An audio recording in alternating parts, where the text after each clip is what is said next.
اعوذ باللہ من الشیطان اللعین الرجیم بسم اللہ الرحمن الرحیم۔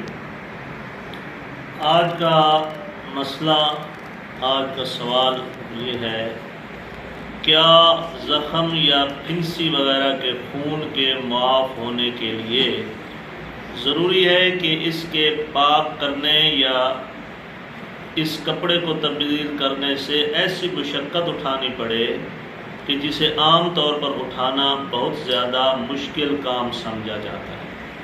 ٹھیک ہے، کپڑا یا جسم کو پاک کرنے کے لیے ایسی مشقت اٹھانی پڑے جو عام طور پر زیادہ مشکل سمجھی جاتی ہے، تو اب یہاں پر اس مشقت کی صورت میں کیا کرنا چاہیے؟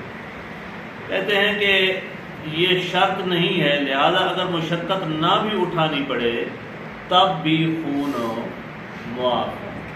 ٹھیک ہے، پاک کرنے کے لیے مشقت نہ بھی اٹھانی پڑے تو اتنا خون جتنا پہلے بتا چکے ہیں ہم کہ درہم بغلی جتنا خون جو ہے وہ معاف ہے، چاہے کپڑے کو پاک کرنے یا جسم کو پاک کرنے کے لیے مشقت نہ بھی اٹھانی پڑے اور وہ خون موجود ہے تب بھی اسے معاف سمجھا جائے گا۔ وہ کیا ہے؟ خون معاف۔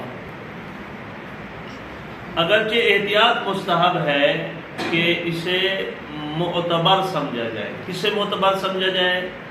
یعنی پاک صاف کرنے کو معتبر سمجھا جائے، چاہے مشقت نہ بھی اٹھانی پڑے پھر بھی اسے پاک کیا جائے اور پھر اس کے بعد نماز پڑھے۔ اچھا، اگلا مسئلہ یہ ہے کہ زخم یا پھنسی وغیرہ سے رسنے والی پیپ، دوائی اور پسینے کا کیا ہو؟ ہم اس کے اوپر جو ہے وہ خون رستا ہے زخم سے، پیپ رستی ہے یا اس کے اوپر جو دوائی لگاتے ہیں وہ رس رہی ہے اور کپڑوں کے اوپر یا جسم کے اوپر لگ رہی ہے، اس کا کیا حکم ہے؟ وہ بھی معاف ہے؟ کہتے ہیں کہ ہاں وہ بھی معاف ہے، کوئی حرج نہیں ہے، اگر وہ لگ بھی جائے تو اس صورت میں آپ نماز پڑھ سکتے۔ اب کہتے ہیں کہ جب شک ہو کہ فلاں خون زخم کا ہے یا پھنسی وغیرہ کا یا کوئی اور خون، تو اس کا کیا حکم ہے؟ پتہ نہیں چل رہا کہ یہ زخم کا خون ہے، پھنسی وغیرہ کا خون ہے یا کوئی اور خون ہے، تو اس کا کیا حکم ہے؟ کیا یہ بھی معاف ہے؟ کہتے ہیں کہ احتیاط لازم کی بنا پر ایسا خون معاف نہیں ہے۔ جب شک ہو، پتہ ہی نہ چل رہا ہو کہ یہ پھنسی کا خون ہے، زخم کا خون ہے، کون سا خون ہے، معاف ہو، یعنی پتہ نہیں چل رہا، شک ہے، تو اب فرماتے ہیں کہ اس کو احتیاط لازم کی بنا پر آپ معاف نہیں سمجھیں گے، معاف نہیں ہے، کپڑوں کو پاک کرنا پڑے گا یا تبدیل کرنے پڑیں گے یا جسم کو پاک کرنے کی ضرورت ہے۔ اب فرماتے ہیں کہ آیا کیا لباس اور بدن پر لگا انگوٹھے کے پورے سے کم ہر خون معاف ہے؟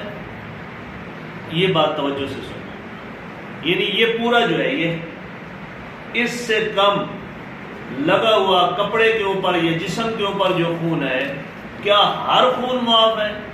انہوں نے تو کہا نا کہ پھوڑا، پھنسی وغیرہ جو زخم کا خون ہے یا پھنسی وغیرہ کا خون ہے وہ کیا ہے؟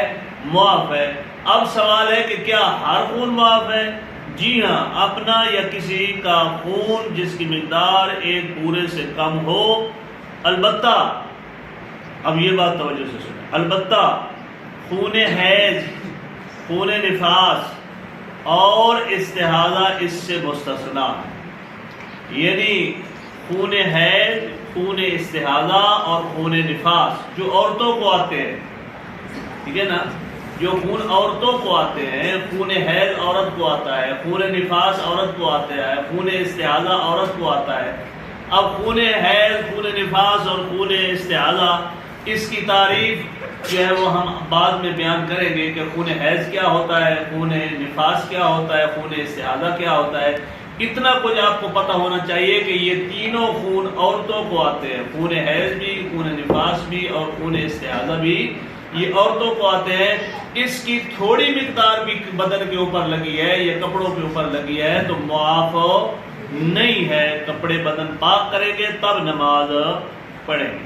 یعنی اگر وہ ہوں تو بے شک جتنا بھی کم ہو معاف نہیں ہے. اور احتیاط لازم کی بنا پر نجس العین، کتا، سور، مردار، درندے بلکہ تمام حرام گوشت جانوروں کے خون کا حکم کیا حکم ہے؟ خون حیض کی طرح ہے، یعنی وہ خون بھی معاف نہیں ہے. ٹھیک ہے، چاہے تھوڑی ہی مقدار میں کیوں نہ ہو. مردار کا خون، درندے کا خون، گوشت، حرام گوشت جانوروں کا خون تھوڑی مقدار میں ہی کیوں نہ ہو معاف نہیں ہے. جس طرح خون حیض معاف نہیں ہے، خون نفاس معاف نہیں ہے، خون استحاضہ معاف نہیں ہے، اسی طرح یہ خون بھی معاف نہیں ہے. صلی اللہ علیہ وسلم.